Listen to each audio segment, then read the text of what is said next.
दोस्तों, महाराष्ट्र से मैं बात करूंगा 3 बड़ी खबर पर। पहली बड़ी खबर कि शरद पवार से एक सवाल पूछा गया अजीत पवार को लेकर के और जवाब आप सुनेंगे तो आप भी ताज्जुब खाएंगे।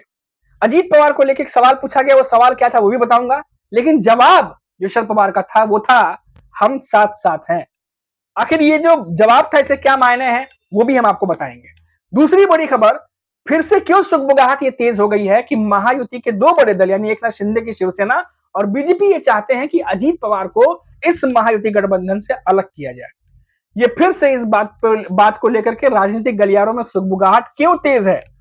और तीसरी बड़ी खबर कि एक बड़े मंत्री ने जो पहले राज्यपाल भी रह चुके हैं, उन्होंने ये बात कही है कि बीजेपी को ये साफ पता है कि महाराष्ट्र में वो हार जाएंगे और इसीलिए ये चुनाव जो डिले किए जा रहे हैं, क्योंकि हरियाणा और महाराष्ट्र के चुनाव एक साथ होने थे, लेकिन महाराष्ट्र के चुनाव डिले किए गए क्योंकि बीजेपी को ये लग रहा था कि वो हार जाएगी। किस नेता ने ये बात कही है? मैं बता दूं कि वो राज्यपाल भी है।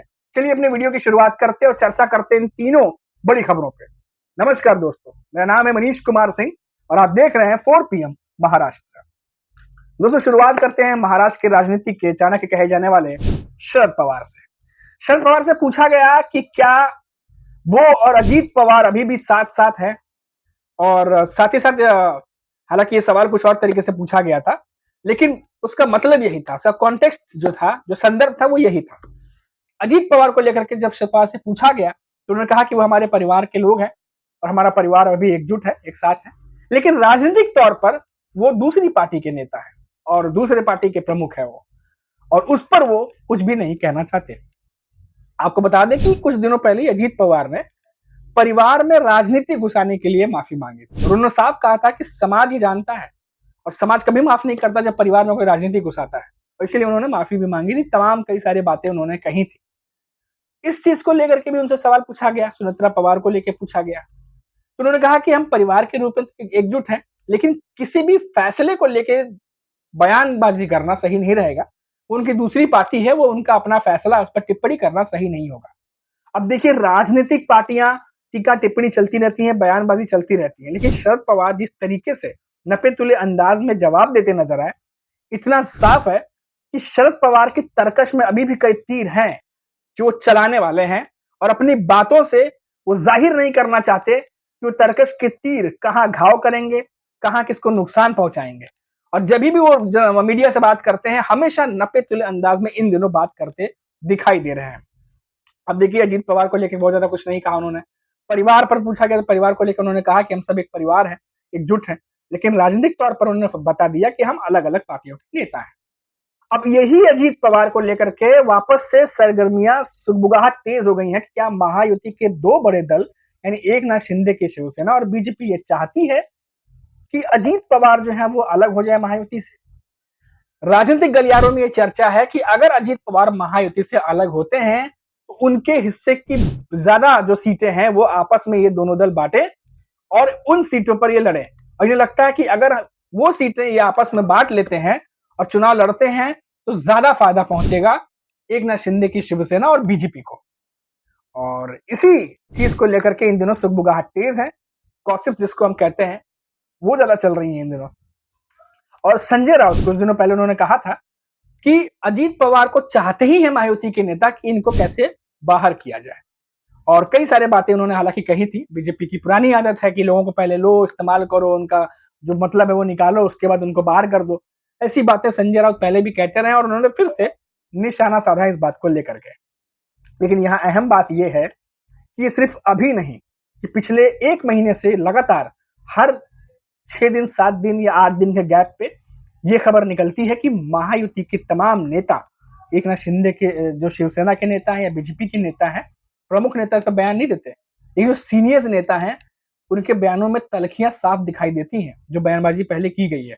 और उनके बयानबाजी से भले ही वो उन्होंने साफ तौर पे नहीं कहा कि उनको अलग करिए, लेकिन जिस तरीके की तलखियां हैं एकनाथ शिंदे की शिवसेना के सीनियर नेताओं के बयान में, अजीत पवार की जो एनसीपी है उनके नेताओं के बयान में, इन दोनों के बीच में जो जो टसन चलता रहता है वो देखकर साफ पता चलता है कि इन दोनों ही पार्टियों के नेता एक दूसरे को फूटी आंख नहीं सुहाते।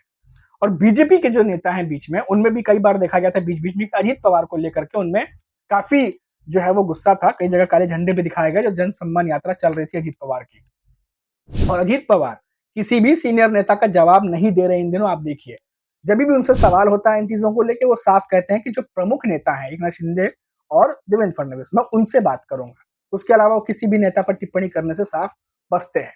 तो वो भी ये बात जान रहे हैं कि कहीं और नेता के साथ नहीं उलझना है, क्योंकि उनको उनका जो तरीका है राजनीति करने का वो उन्हें पता है, और इसी के इर्द गिर्द जो है पूरी राजनीति घूम रही है। और अब तीसरी बड़ी खबर पर मैं आता हूं। तीसरी बड़ी खबर, जम्मू कश्मीर के पूर्व राज्यपाल सत्यपाल मलिक ने यह बात कही है कि महाराष्ट्र के चुनाव देरी से इसीलिए किए गए क्योंकि बीजेपी को यह पता है कि चुनाव अगर हो गए तो वो महाराष्ट्र में हार जाएंगे। ये बात बीजेपी को भली भांति पता है। आपको बता दें कि वो उद्धव ठाकरे से मिलने पहुंचे थे, यूपीटी पक्ष के जो प्रमुख हैं, और उनसे मुलाकात करने के बाद उन्होंने कहा कि मैं उद्धव ठाकरे के साथ हूं, चुनाव कैंपेन में अगर वो बुलाएंगे तो मैं वहां भी आऊंगा, और जीतने के बाद विजय दिवस जब होगा उनका तो उसमें भी आऊंगा। मेरा समर्थन उद्धव ठाकरे के साथ में है। ये बात सत्यपाल मलिक ने साफ साफ कह दी है। और उन्होंने कहा कि जो हरियाणा के चुनाव हैं, महाराष्ट्र के चुनाव हैं, ये दोनों चुनाव एक साथ होने थे लेकिन नहीं हुए। महाराष्ट्र में जो परिस्थिति बनी हुई है लोकसभा चुनाव के बाद से, अगर उसी कंडीशन में महाराष्ट्र में भी सही समय पे चुनाव कराए जाते तो नुकसान बीजेपी का होता। ये बीजेपी बहुत अच्छे तरीके से समझ रही है। और कई नेताओं ने इससे पहले भी ये बात कही थी कि जो टाइम खींचा जा रहा है वो इसीलिए खींचा गया है ताकि ये जो लाडली बहन योजना है, चाहे वो महाराष्ट्र के डिब्बे वालों का अभी जो कुछ दिनों पहले अनाउंसमेंट हुआ, देवेंद्र फडणवीस ने किया कि घर देंगे, प्रधानमंत्री का दौरा देख लीजिए आप, जो तमाम योजनाएं चल रही हैं, खासतौर पे उन क्षेत्रों में जो मैंने आपको पहले बताया कि विदर्भ के जो इलाके हैं वहां पर बीजेपी कमजोर पड़ रही है, लोकसभा चुनाव में भी हमने देखा। और वहीं पे प्रधानमंत्री का दौरा होता है जहां वो योजनाओं की शुरुआत करते हैं, और योजनाओं की शुरुआत करने के बाद फिर खबर आती है कि अब अमित शाह नागपुर पहुंचने वाले हैं, और वहां भी जो विदर्भ के जो अलग अलग इलाके हैं वहां पर नेताओं से बैठक करेंगे और सीट शेयरिंग को लेकर अंतिम फैसला डिसाइड किया जाएगा कि क्या होने वाला है। तो ये जो रणनीति बनाने के लिए जो समय, क्योंकि हम लोग पहले भी आप हमारे वीडियो अगर देखते रहे होंगे तो हमने जब लोकसभा चुनाव संपन्न हुआ था उसमें ये बात कही थी कि जो समय है विधानसभा चुनाव का, अगर वो सही समय पे होते हैं तो समय महायुति के पास बहुत कम है, बीजेपी के पास बहुत कम है, और काम बहुत ज्यादा है क्योंकि महाराष्ट्र में उनके खिलाफ हवा बह रही है। लोकसभा चुनाव में जो रिजल्ट है आप देख सकते हैं कि उनके खिलाफ गए, एनडीए गठबंधन बहुत मजबूत दिखाई दी, और खासतौर पर शरद पवार और उद्धव ठाकरे की जिस तरीके से सिंपैथी लहर देखने को मिली, वो जाहिर सी बात था, उसमें दो राय नहीं है कि लोकसभा चुनाव के बाद विधानसभा चुनाव में भी देखने को मिलेगी या मिल सकती है, आप कहिए, लेकिन वो डिले हुआ। अब धीरे धीरे जो वोटों का मार्जिन था लोकसभा चुनाव में उसे कम करने के लिए विधानसभा चुनाव में ये बीच में तमाम योजनाएं लाई जा रही हैं। ये आरोप एनडीए गठबंधन लगाता आया है कि जितनी भी स्कीमें हैं ये सब चुनावी है, और चुनाव के बाद ये सब बदल जाएंगे, ऑडिट हो जाएंगे, चेंज हो जाएंगे, कुछ भी ऐसा हो सकता है, लेकिन अभी के लिए फिलहाल जो लोगों के सामने परोसा जा रहा है वो सब चुनावी स्कीम है। ये आरोप एनडीए गठबंधन हमेशा से लगाते आया है। तो ये जो तीनों बड़ी खबरें थी, तीनों हैपनिंग थी, ये सब एक दूसरे से जुड़ी हुई थी। एक तो शरद पवार की लेटेस्ट बयान जो अजीत पवार से जुड़ा हुआ था, अजीत पवार के ऊपर जो राजनीतिक गलियारों में सुर्खियां हैं, फिर से जो गॉसिप्स चल रही हैं, जो हवाएं चल रही हैं, बातें चल रही हैं, वो मैंने आप तक पहुंचाई कि क्या फिर से मायावती के बगल सारे नेता चाहते हैं कि अजीत पवार अलग हो जाए। और तीसरी सत्यपाल मलिक की बात जो एनडीए गठबंधन के एक प्रमुख नेता, यूपीटी पक्ष के प्रमुख उद्धव ठाकरे से जुड़ी थी, जो जाननी जरूरी थी। तो अभी के लिए फिलहाल इतना ही, फिर लौटेंगे तो महाराष्ट्र की किसी और बड़ी खबर पर बात करेंगे। तब तक के लिए मुझे इजाजत दीजिए। नमस्कार।